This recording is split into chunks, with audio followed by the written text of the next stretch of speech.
everything. Okay, well, first of all, I want to welcome everyone today. I'd like to start with a land acknowledgement. The UWCFD acknowledges that we live and work on the traditional territories of the Duwamish and Coast Salish peoples and that we occupy this land. And while we recognize that this acknowledgement does not replace authentic relationships with Indigenous communities, we hope that it honors with gratitude the land and its original inhabitants. I just like to take a minute to let that sink in because it's a lot to think about. And now let's get started. For those of you who I don't know, my name is Jolyn Mason. I am the campaign manager for the UW Combined Fund Drive, and welcome to our Lunch and Learn. Today we have three fabulous folks here to talk about their work and their organizations. We've got the UWQ Center, Pride Foundation, and Lambert House. And I'm just going to do a quick intro to everyone. Actually, I'm going to intro you as I call you up. Brennan, if you don't mind starting. I want to shout out Brennan Ham, they, them. Also, I use she, her pronouns. Brennan is originally from Maryland and grew up just outside of DC and Baltimore. And Brennan comes from a big blended family on the East Coast. They grew up swimming and playing baseball competitively for 10 years and now coach swimming at Garfield High School and the Lake Ridge Swim Club here in Seattle, which is amazing. I love coaches. I have kids in Seattle public schools. And Brennan is queer, bigender, mixed Latinx, formerly homeless, and a survivor of violence. These identities and experience shape their professional and academic pursuits. Over the last 12 years, Brennan has held many roles with Away Home Washington, Seattle Public Schools, the Northwest Network of LGBTQ plus survivors of abuse, Lifelong AIDS Alliance, and Queer Youth Space. Brennan received a master's in education policy and management from Harvard University and completed their undergraduate studies at Case Western Reserve University and finished a diversity and inclusion certificate program at Cornell University. At Case Western Reserve University, Brennan was the first LGBTQ Center student staff. So congratulations and welcome, Brennan. Thanks. And so then are you wanting me to go into the presentation right after? Yeah, if you want to talk a little bit about what's going on, this is your forum. Sure. Like Sure. and Brandon and Brennan, this is for you to share like what you want to share with the group. You're doing amazing work. And whatever y'all want to put out there, we want to hear about. Thanks, Jolyn. Also, I totally would have sent you a different bio. That's from my website. So I know, it's a long bio, but I think it's important. Cool, I appreciate it. And since this is a gathering of folks who are like interested in, it sounds like action and volunteering and like putting like money where your interests are, I just also want to jump back to the land acknowledgement and encourage folks who haven't before to check out Real Rent Duwamish if you're living on Duwamish lands. And it's an opportunity to pay reparations directly to Duwamish people. So something to consider if you haven't done that before. And then if you're outside of Duwamish lands, there's also other ways that you can give reparations back to Indigenous folks and are the original stewards of the land that you occupy. Awesome. So yeah, I'm Brennan Ham. Prefer my name to pronouns, but anything with respect is great. I got a quick little slideshow for the Q Center to talk about what we do here. So we are at the Husky Union building, the third floor across from the elevator, which is pretty convenient and great. But we encourage anybody to come by, UW staff or not. I know that most folks here are probably staff and faculty, but we are open to student, staff, and faculty. So that's ultimately what we do is we provide students, staff, and faculty with resources, opportunities for connection and support. And we've been here for over 20 years, which is pretty rad. So I'm standing on the shoulders of a lot of really cool people with a lot of really great visionary work and thinking. So excited to share more about what we do. So ultimately, most of the services that we offer can fall under these buckets of education advocacy, celebration, transformation, or transformative justice frameworks, community building, and leadership development. And usually what we try to do is make sure that our programs are levers to serve multiple functions in those ways. And the way that we get feedback, or the way that we learn how to drive programming, is ultimately from our student staff who are all geniuses that I get to work with. They're super duper smart and help guide most of what we do. Direct feedback from participants of our programs, as well as feedback from faculty and staff who we, to be honest, have not had we have a strong history long ago. The most recent history is not one of a strong relationship with faculty and staff. And so that's something that we're hoping to change in the coming year as well. And then, of course, we're driven by requests. This is sort of an overview of our events and services that we offer. So we do drop-in advising for students. We help provide leadership development and skill development opportunities. Usually that's on a one-on-one basis. We have a really amazing program called Menstruation Station for anybody who bleeds. You do not have to be a queer or trans person. Anyone who bleeds, who's interested in collecting or securing menstrual products. This is something that was born out of our graduate student assistant, Joy Waxler, came up with this program. I'll talk a little bit about it. Hey, Brennan, I'm sorry to interrupt you, but you're kind of cutting in and out. Oh, no. And then sometimes you're totally fine. And so I want to make sure that everybody's able to hear you. Yeah. Yeah, I want to make sure everyone's able to hear me too. Thank you. So stay really close to the screen, I think. Okay, and I'll just, I also have, my jacket is kind of like a squishy one. So I'm going to take it off. Okay. And you're just going to have to deal with my exposed shoulders. It's summer. Woo-hoo. I love it. Okay, so hopefully that makes it a steadier sound. Yeah, we also have Lavender Graduation, where we get to celebrate our queer and trans graduates at every level across all 3 campuses, so it includes Bothell and Tacoma, though we are based on our Seattle campus. We have e-newsletters that go out, or one's a leadership development newsletter that gives people connections to job opportunities, and another is just connections to services that we're offering and fun updates, mostly geared toward undergraduate students. We also offer workshops and trainings, and those are usually upon request. We have a Discord server, which is also a really cool way to kind of constantly be getting feedback from students and graduate students who are engaging with our programs and or dreaming up new programs for us to have, which I'll talk about in a sec. Other programs that we have Color Mode, which is for queer and trans students of color, BIPOC specifically, so Black and Indigenous students of color, especially, are centered in that work. It's a conversation group, ultimately. We have Engender, where we provide free gender-affirming care items, so things like binders, packers, etc., to students.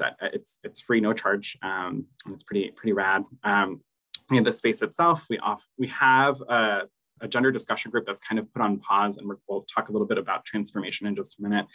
And then we have a queer mentorship program that we also help facilitate. And then at our center, we offer a pretty cool, I wouldn't say it's a super robust library, but it's getting there. It's a little scrappy right now, but we have a really brilliant student staff person who just graduated, helped create a really cool library system. And then we have printing we offer for free to all students, or anybody who comes into the space. You're welcome to print for free, which is not a common thing on campus, which is pretty cool. And also we have like Scantrons and Blue Books and things like that often come at cost for students that we offer for free. We have tons of paper supplies. And then we also have like snacks and other grab and go goods. So things like menstrual products and such that are free and sustainably sourced. All of that is available through our center, which is pretty rad. But yeah, coming back to that thing about what drives our programming, students and student staff are the primary drivers of most student-facing programs. So for example, our library is it's managed by our student staff, and they have, it's just super gorgeous. You should definitely come see it, check it out, and check out books if you'd like to read, because reading's important. It's a fundamental, y'all. But that came from the idea of students who wanted more easily accessible queer and trans resources outside of the library, outside of having to like collect it.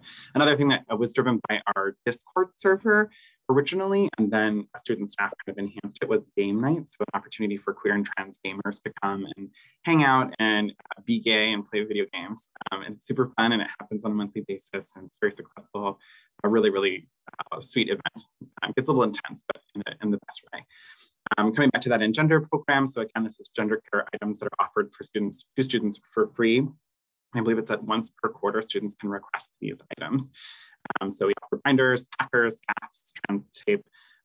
This is like we also offer an opportunity for people to come and try on different things. So like if they order a size and they're not really sure what size is going to work best for their body, they can come and see what in fact does work. So there's lots of opportunities for students to like figure this out in a way that works for them, works for their bodies, and makes them feel good on campus free of charge. Another thing that was driven by both student interest and by student staff, because again, I work with the smartest staff ever. Our graduate student assistant, Joey Waxler, had built programs similar to this outside of the Q Center, outside of University of Washington. And then this also leaned on the relationships our previous director, Dr. Patsy Nico, had with sustainable organizations that created sustainable products. So now we offer free and sustainably sourced menstrual products for students, which is also really, really cool. And it's available to anyone who bleeds. It's not just queer and trans folks again, but that came out of the brilliance of our student staff. Another student staff came up with this really cool program, which is our LEADS series, or our LEAD series. You can find it both on YouTube and on our website. It's an opportunity to learn from and witness and be witnessed especially for queer and trans students of color, to like see success stories and like what it looks like to be a queer and trans person in academia and to thrive.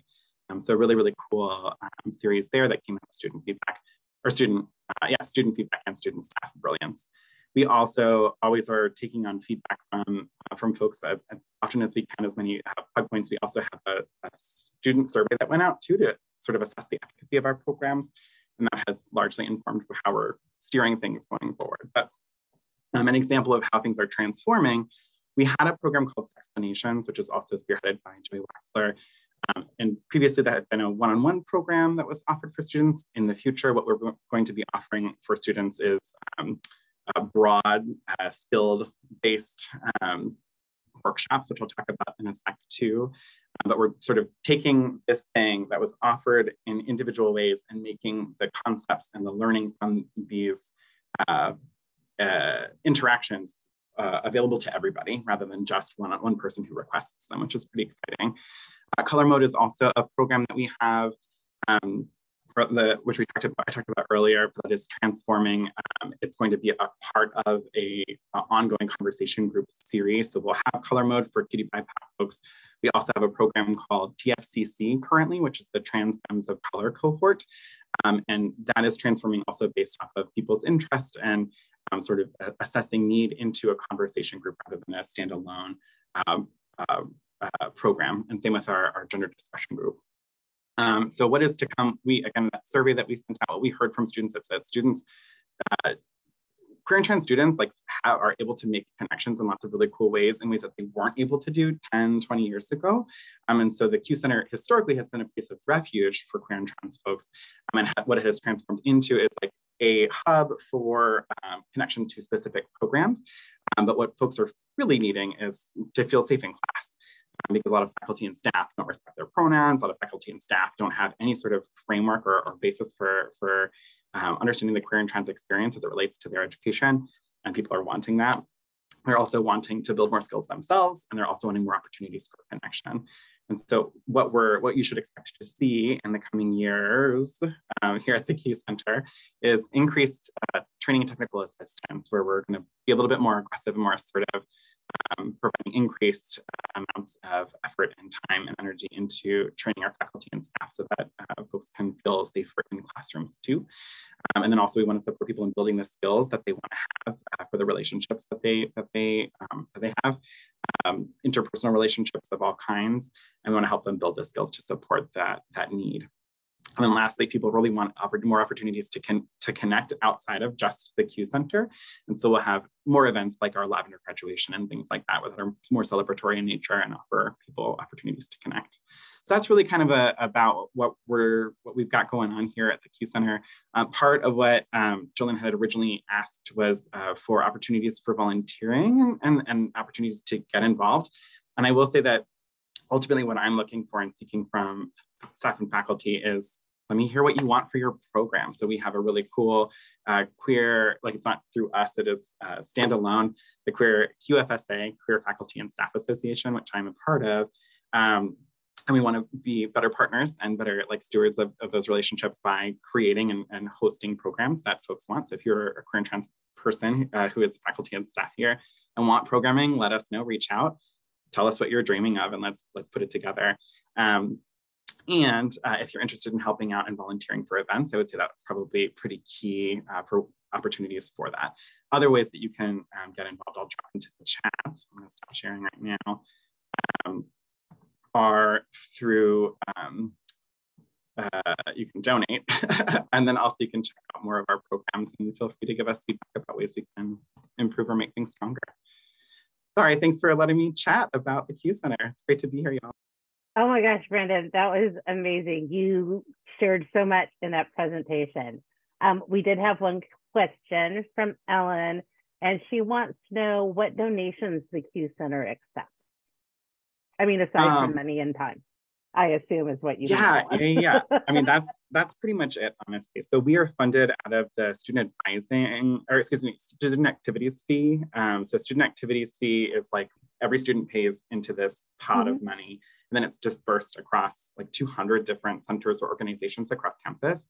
And so that is like our primary funder for how we fund faculty and staff. And then we also do other kinds of funding seeking. So like grant opportunities, if you see any that you're like, hey, maybe the Q Center could benefit from this, or maybe this would like maybe help fund some of the Q Center's got. That would be great partnership and definitely something that we'd be seeking to. And then of course, direct donations are always welcome and we'd be excited for. Yeah, great question. That is a great question. Thanks, Ellen. And then Brennan, I'm also going to connect you to Nicole Reeves-Parker, who does a lot of writing, both for the Combined Fund Drive and Work Life and the Whole U. She's basically, if you've read a beautiful article from any of those programs, Nicole wrote it, but she is working on a story about period poverty and the pink tax. And so I think connecting the two of you to talk about your program to support bleeding would be amazing. So that's done. I've crossed it off my list of things to do. But still on my list of things to do is to say, hey, y'all, drop any questions you have in the chat. We will answer them as we go if we can, or you can save them all till the end too, that's fine. And next up, we have the fabulous Katie Carter. And I'd like to also read you her extended bio. I think we have a habit of short bios, but I think I like to share a little more about the speakers and give you a better sense of who they are. And Katie has been working for social justice as a nonprofit professional for the last 10 years with a particular focus in LGBTQ+ and gender justice. Originally from the Midwest, she moved to Portland in 2008 to contribute her passion for social change with her skills in organizational development, fundraising, communications, and strategy.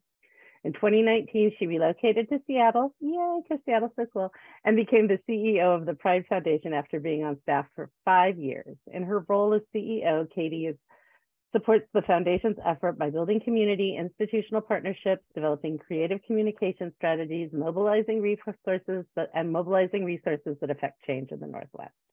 Prior to her current role, Katie was the Director of Strategic Priorities, and before that, the Regional Philanthropy Officer in Oregon. So Katie knows a lot about stuff. She believes deeply in community involvement and the importance of volunteering, and she currently serves on the Board of Directors for Grantmakers of Oregon and Southwest Washington, and was also the co-founder of a restorative justice group that facilitates a gender and sexuality seminar for people who are incarcerated. Katie earned a Master's in Arts, a Master of Arts in Philosophy of Science from Indiana University, and a Bachelor of Science in Psychology and Philosophy from DePaul, which is where my friend's daughter is going this fall, yay, DePaul. And in addition to her professional and volunteer commitments, Katie is an avid reader of feminist and political writings, philosophy, poetry, and memoir, and has a lifelong interest in science and the natural world, particularly animal cognition and behavior. She enjoys crafting, watercolor writing, and everything to do with cats and all bodies of water, especially the Oregon coast, which is the best coast by far. So from one cat lover to another, as you can tell from my giant cat tower, please welcome Katie Carter. Yay! And I've made you co-host if you want to. Thanks, y'all, so much. I'm realizing I need to update my bio because my tiny dog that I now have, still a cat lover, would feel very upset that he was not acknowledged in my bio. I'm super excited to be here with you all. I'm multitasking as I'm trying to remember how to share screens, not in Teams. What am I doing? Okay, give me one hot second. There we go. Can you all see that? And then it immediately, it's like it's my first time on a Zoom call. Here we go. It's always like our first time on Zoom, like 3 years later. Here we go. Okay, so I'm going to talk with y'all a little bit about Pride Foundation. As you heard in my bio, I've been with Pride for 9.5 years now in a bunch of different roles. I'm super excited to share more about our work with you.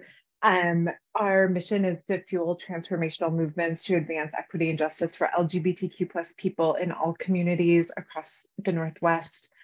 Our vision, which I believe in so deeply, is a world in which all LGBTQ plus people can live safely and openly as our whole fabulous selves in all of the communities that we call home. I just want to acknowledge the sort of founding of Pride Foundation and where we come from. We were founded here in Seattle in 1985 in the midst of the HIV and AIDS epidemic, and lots of folks were coming to Seattle to find supportive communities, the burgeoning sort of movement for justice at the time, LGBTQ justice that was happening, and also at a time when people were dying of AIDS-related complications and wanting to leave their legacy to their community and to their family. Their chosen family. And we were really born at the intersection of that time so that people could leave those resources back to the community, but then we could also be an entity that helps flow those resources back to the organizations that are serving our communities by providing funding and grants, which I'll talk a little bit more about. So that's really sort of the space in which we occupy. We're a public community foundation. We're a 501c3 nonprofit, just in case there's any confusion there. But really what all of that means is we raise resources from community and then reinvest those resources right back into community where they're needed most. And I also just, especially now in this moment with everything that is happening in the world, sort of what I like to call our tagline is be who you are, where you are. And I feel like this is so integral to who Pride Foundation is. We work across Alaska, Idaho, Montana, Oregon, and Washington. And at a time when many of those places are experiencing hateful legislative attacks that are seeping into the culture at never before seen rates, I feel like it is so important for us to really be thinking about the ways in which we aren't expecting people to uproot themselves in order to come to places like Seattle and Portland in order to find community, but we're actually building cultures of safety and inclusion across the region that Pride Foundation serves and across the country and the world. I like to always talk a little bit about why we need to exist. Really, fundamentally, our work is about equity, justice, and liberation for LGBTQ people. And as I mentioned, to live safely and openly in all of the communities that we call home. And our role, Pride Foundation's role in this is to really help resource those movements for justice, as well as to advocate in the philanthropic sector for other funders to do the same. And we do this because even in 2023, LGBTQ plus people and BIPOC LGBTQ plus people in particular face inequities in nearly every area of our life, from housing to healthcare to employment. And we have disproportionate impacts, negative impacts across almost every single social indicator and all of the systems that are meant to support us. And we're doing this in a space where there is chronic underfunding of LGBTQ plus organizations and people.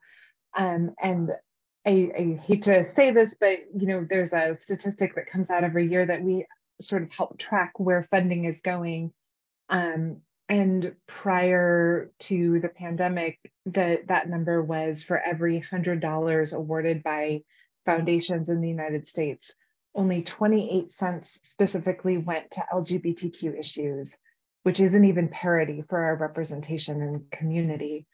And in 2020, that number went down to 23 cents for every $100. And so these combinations of disproportionate impact and chronic underfunding really fuels the work that Pride Foundation is doing to shift that both in the philanthropic sector, but also to help support organizations that we know are doing really critical work for our communities. I'm going to just briefly go over the strategies that we use to get to places of equity, justice, and liberation for LGBTQ plus people. And really just to sort of name the overview is our work is to move resources into communities quickly with as few barriers as possible. And so we do this in a couple of different ways. First of all, which is probably the thing that many folks are familiar with, is our grant making. We provide resources to these incredible organizations that are working to support LGBTQ plus people across the Northwest. We intentionally and specifically try to fund smaller grassroots LGBTQ-led and focused organizations, especially those that are QT BIPOC-led, those that are in rural communities, and those that are really supporting folks where nobody else is. Since our founding, we've awarded more than $11 million in grants to community-based organizations, which is really exciting. I'm both proud and sad to share that we are the only foundation in the Northwest that's intentionally focused on supporting LGBTQ plus communities. So we spend a lot of time making sure that we are resourcing the groups and organizations that are bringing about change for our communities in all of the different ways that we can. And just to sort of share, you can see on this little graph here, back in 1987, when we started doing our grant making, we awarded $3,000 to organizations, and it's not represented on this graph because it ends in 2021, but this year in 2023, we are going to be awarding over $2.2 million, which is absolutely incredible.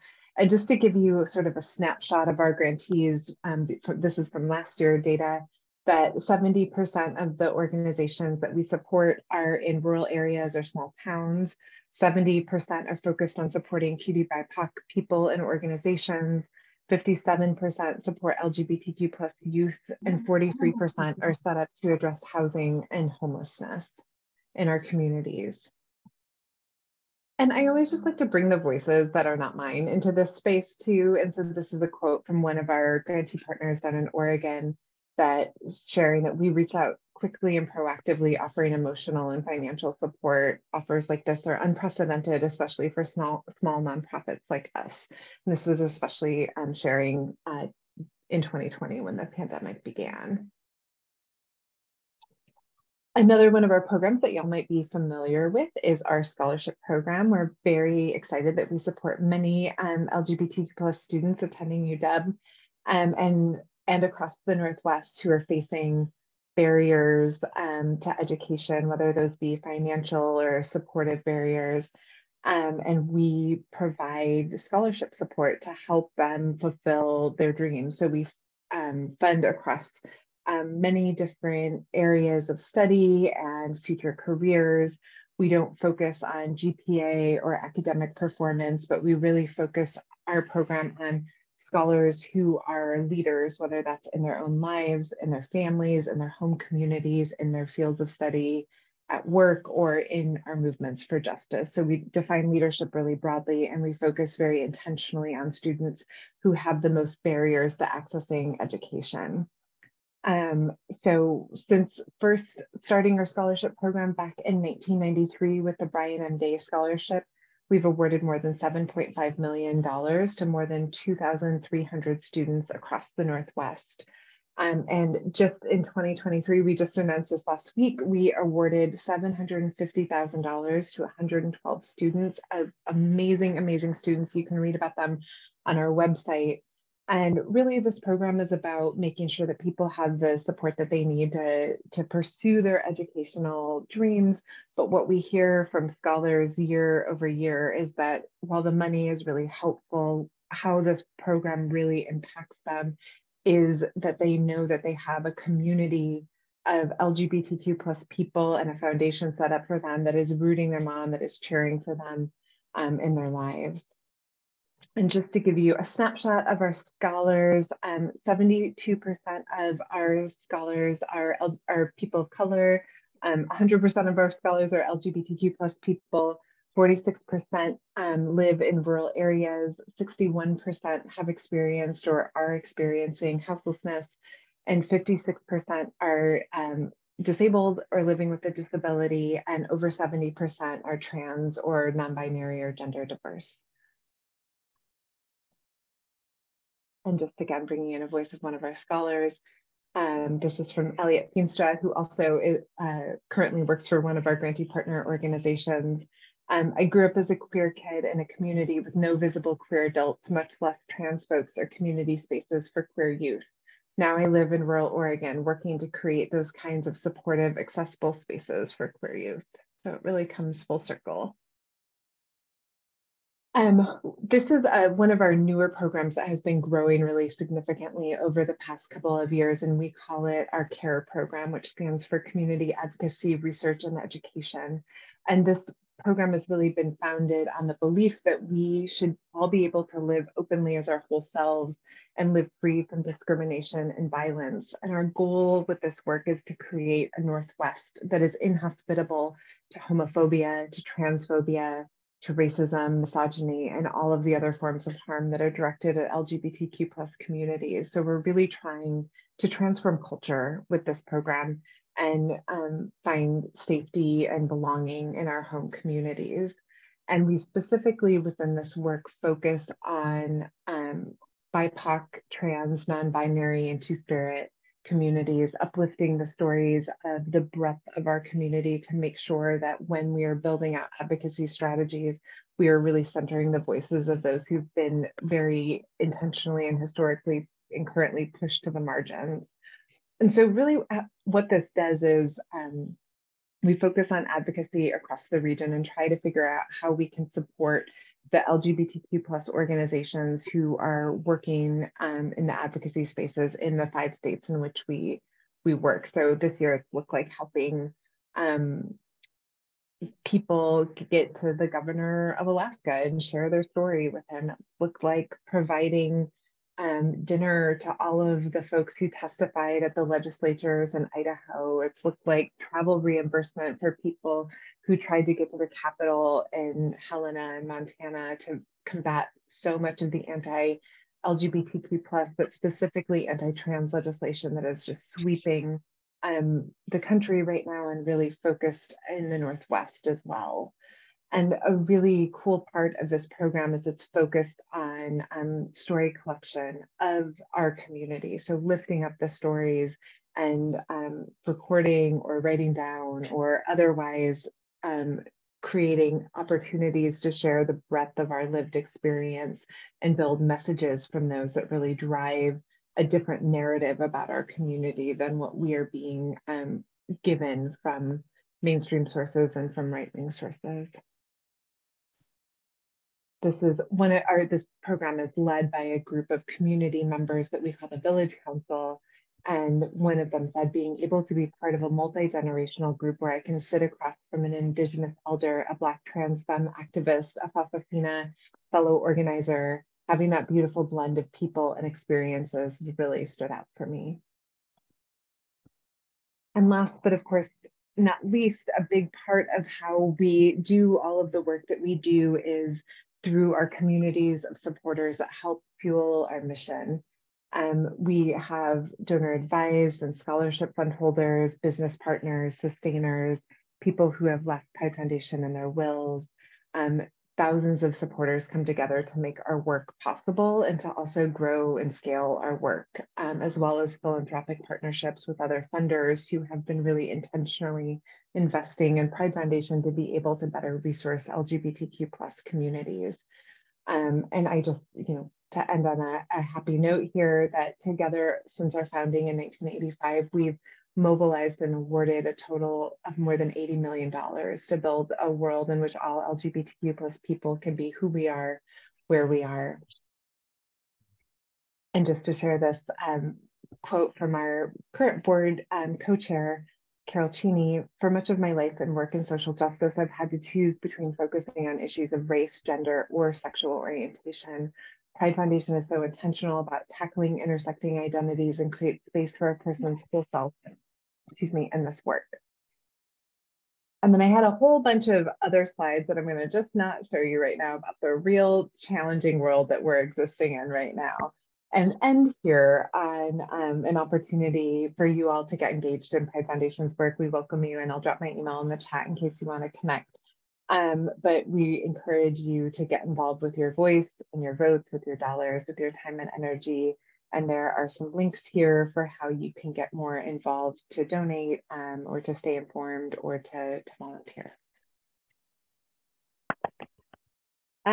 Katie, thank you so much for all that amazing information. If you want to share your slideshow, I can share it out with the group who's here today.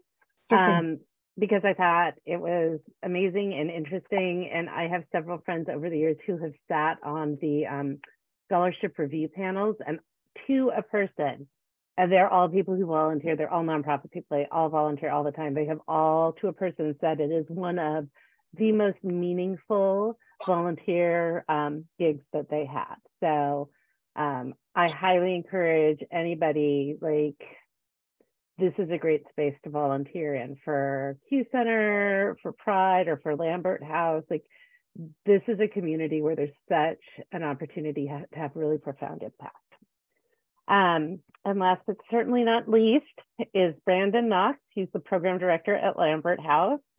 And he began volunteering to serve his community in first grade through scouting, which I love because my first nonprofit experience was volunteering for the MS Walk and being a Girl Scout. So, right, like, it starts you early and it sucks you in.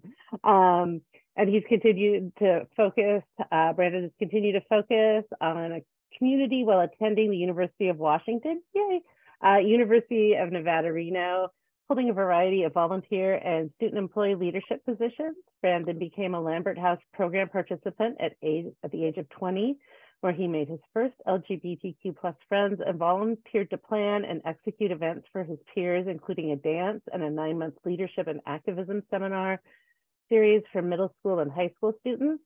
Having come from a small town, I can't tell you how important things like this are. Brandon worked in higher education at Central Washington University and residence life and new student programs for 4 years, partnering with faculty and other staff and students to support student leaders to support students in achieving academic and social successes. Brandon joined Lambert House staff full-time in August of 2014. Way to go. That's a long tenure. Amazing. And has taken on progressively more responsibilities since then. And he currently oversees Lambert House's Seattle-based programs, the Adult Volunteer Program, supports youth in crisis networks and other community organizations, and coordinates with community outreach and assists with fundraising. Please join me in welcoming Brandon Knox. Yay! Thank you so much, Jolene. And I am feeling the coffee jitters like you are too. So can definitely connect on that. Let me just share my screen here. I've got a PowerPoint as well. And I am so excited to be speaking with this group today. As a Husky, the UW means so much to me and was such an important part of my journey of finding myself. And I want to share a few more connections, actually. So that 9-month leadership and activism seminar series that I planned as a UW program participant, I hosted on campus at the UW at the Q Center when it was in Schmitz Hall. And I did that because I wanted to get middle school and high school students on campus and help them to see and experience the environment and see and experience that queer space on campus.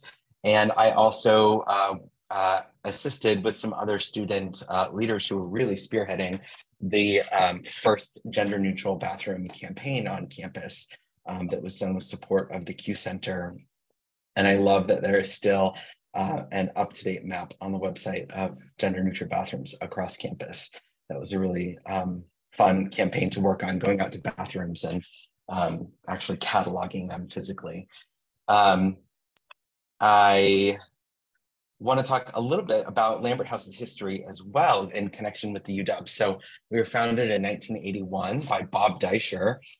He was an adolescent development and medicine specialist. He was a pediatrician, worked at the UW as a director of the Center on Adolescent Development and Disability.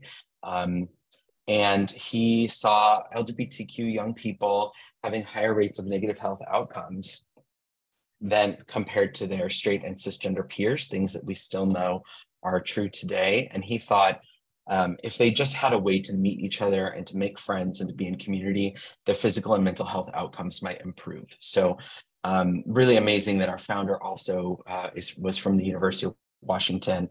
And he took, sort of this academic and medical lens, but applied a social solution of providing space. We serve LGBTQ youth that range in age from 10 through 22. So that's basically middle school through traditional age undergraduate. Again, I started participating at 20 years old myself. I came from a small town where there is still not much visible LGBTQ community, and getting to move to the big city for college, and that made LGBTQ spaces accessible to me. And it was life-changing, both finding those spaces on campus at the UW and finding them at Lambert House here in Seattle. Prior to the COVID-19 pandemic, we had over 45 ongoing programs, services, and events across 10 locations in King County. So pictured is our drop-in center on 15th Avenue. We've been in that building since 1991. It was the first daily drop-in space for LGBTQ youth in the world. So some really amazing history there. But we started groups in 10 other smaller communities, places like Algona Pacific and Vashon Island and North Bend and Fairwood down near Renton, places where there is not as much visible support. There aren't visible or accessible community spaces for queer and trans youth. And so we wanted to make ways of finding social support more accessible to youth in those communities. During the COVID-19 pandemic, we launched online programming for the first time, with the intention being to reach youth that we were already serving locally, just to keep them socially connected, knowing that youth, weren't going to school in this area, would be stuck at home potentially with unsupportive families, or not be out and just not have any sort of outlets or escape from that feeling. And what ended up happening is that youth from across the country and across the world found us, and we had no reason to turn youth away just because they didn't live locally. And so we've been really pleased to be able to connect with youth from 28 US states and 8 other countries with our online programs, mostly with youth who don't have something like Lambert House in their community that they could have gone to before the pandemic, or now that we're sort of in a new winding down phase of the pandemic that still isn't available to them where they live. So we've committed actually early in the pandemic that when it was time to bring back more of our in-person programming, we were committed to maintaining our online programs because they're serving so many youth who really need it and don't have something else available.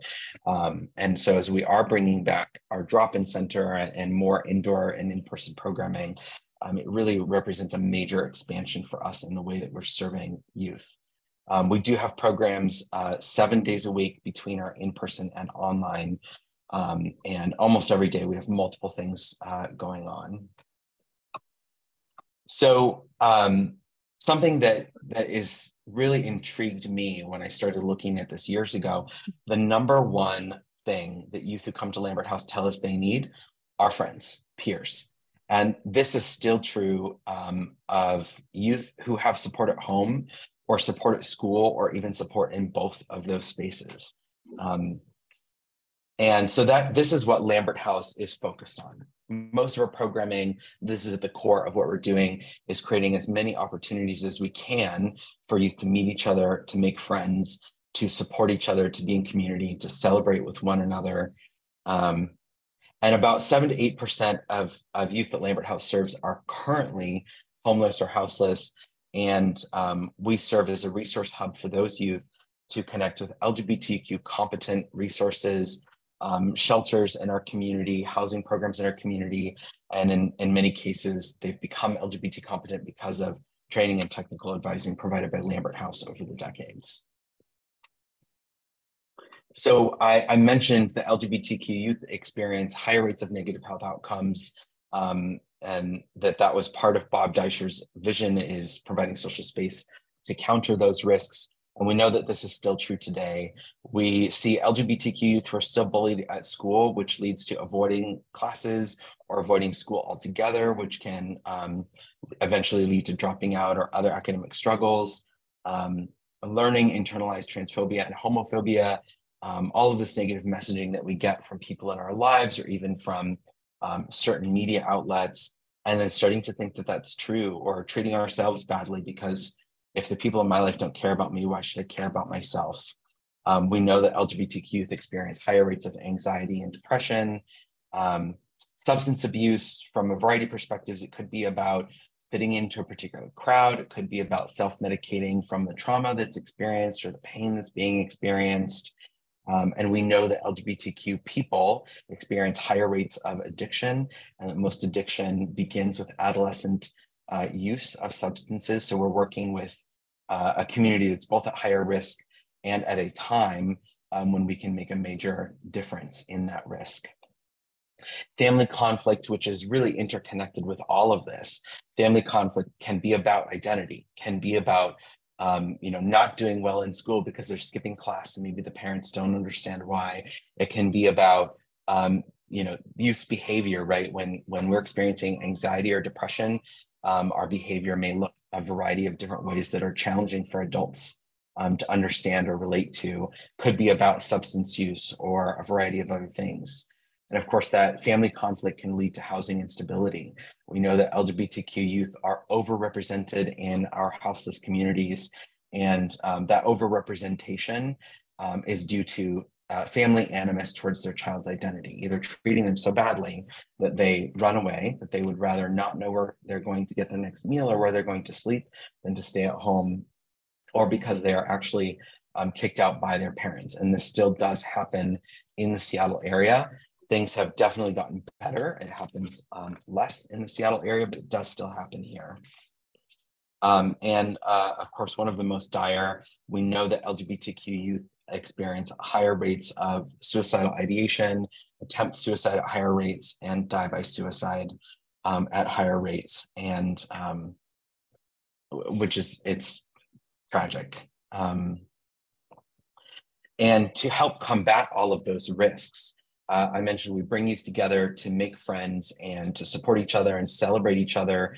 And we do that in a variety of different ways. So we have groups that are based on some sort of affinity or theme that youth may relate to or be a part of, including a trans youth group, our non-binary youth group, an ultraviolet women's group, our 18 to 22-year-old group, which we've got some great college students, including from the UW, that are a part of that group, our Boys Who Like Boys group, our 10 to 14-year-old group. The average age at Lambert House has gone down over the years. When I was a program participant, the average age was probably 18 or 19, and now it's probably 15 or 16. And we're seeing a lot more youth at that middle school age range.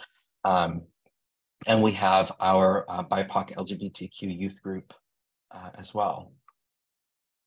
We have some location-based programming that happens in person. So we have our Seattle Drop-In Center on 15th Avenue that is currently open 2 days per week, Mondays and Fridays from 4 to 9:30, and we'll be expanding that over this year, adding more days to that schedule. Prior to the pandemic, that space was open 5 days a week, and that is our goal to get back there by the end of this year. We've relaunched a group in Maple Valley that meets once a month. We've also relaunched a group in North Bend that meets once a month. And we are pursuing some additional groups in the fall after our next volunteer training in Des Moines, Fenner Way, Kenmore, and exploring some other possibilities. We have some other activities like our art group that meets twice a month. It's a great way for youth to work through feelings, emotions, celebrations, express what's happening in their lives through art. We have a group that meets online on Saturdays that doesn't have an affinity or theme, but has a variety of different activities they engage in, including playing games, doing cosplay, having workshops. We've done a number of workshops with NAMI about self-care and how to care for friends who are struggling and support them, which our youth have really enjoyed and appreciated. We're also doing recreation activities like field trips. We just were at Woodland Park Zoo yesterday and learned about pollinators for National Pollinator Week and planted a pollinator garden. We go on nature walks on fully paved paths that are accessible, hiking in the mountains that are nearby, and a beautiful environment, and a variety of different activities that are of interest to youth, and where we vary the locations around King County, again, to try to increase accessibility to youth who live in different communities. We have our Discord servers open 5 days a week from 4 to 7. We have adult volunteers who are online to provide support and just make sure that that's a supportive space for everybody who's participating. We have youth volunteer opportunities, including event planning internships, which are really great for high school and college students, planning 2 to 3 events a year, like our Youth Pride Dance, which just happened on Saturday, and the youth committee planning that began meeting back in March and worked just really incredibly hard on that event. It was so much fun. Those event planning internships, we do offer a stipend, and we can also offer volunteer opportunities for youth for some sort of academic credit or community service hours for whatever they may need. We can document that with them. We've got some really great Pride programming coming up as well. So we have our youth and family brunch Sunday morning before the parade. And then of course, we'll be in the parade and tabling at all of the events. We're sort of everywhere this weekend. So we're really looking forward to a really busy Pride weekend. Some great places to look for current activities or some of our monthly events.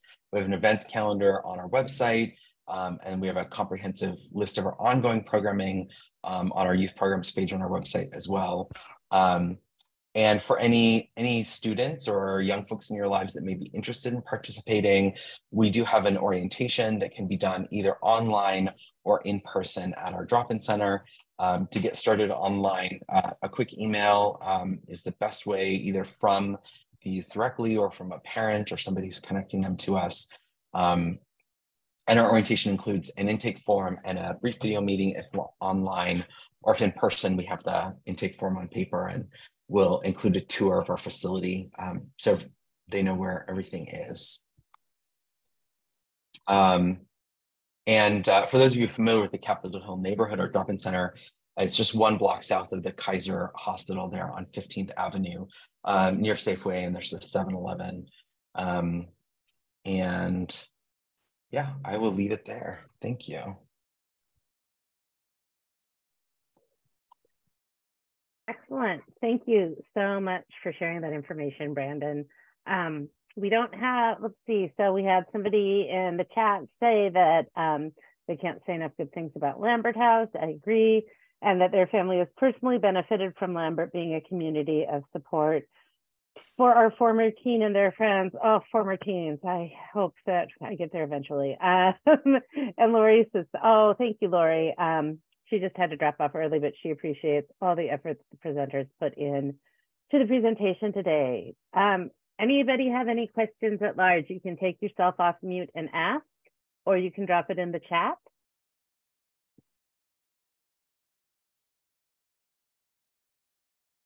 Uncomfortable silence. I will share every information for all the organizations that were here today, as well as some other organizations that are working in the LGBTQ plus community in the greater Seattle area.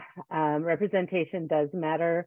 I grew up in Snohomish, and they had their very first Pride Parade this year, which legit I never thought would happen. And so I think the more work that organizations like Lambert House and the Q Center and the Pride Foundation are doing to put representation in the community, the more it makes a difference, and the more people in small towns and out of the way places can see themselves. What was it you said, Katie? Be you where you are. Be who you are, where you are. Where you are. That is so true. And in Seattle, we're so lucky that we have a community that supports that. And I'm grateful for organizations like Pride and like Lambert House and like the Q Center that are supporting that here. And by supporting that here, are also able to support that broadly by creating sustainable models that make the world a better place. And with that, thank you so much, everybody, for coming. Thank you, speakers. And I just want to remind everybody that the Pride Parade is this weekend. And if you don't have it on your calendar, you should, because it is, it's a parade. And who does not love parades, right? Like, you have to be a monster to not love parades. And B, it's a really amazing experience. It's fun for kids of all ages from 0 to 197. After 197, you might be a little feeble, but absolutely, please check it out. Visit some of these fantastic folks. Check out the information I sent you about their organizations. And I just appreciate not just the speakers being here, but so many fantastic UW community members taking the time to join us today. So thank you, everyone. Have a great afternoon. Enjoy your 2 free minutes. I think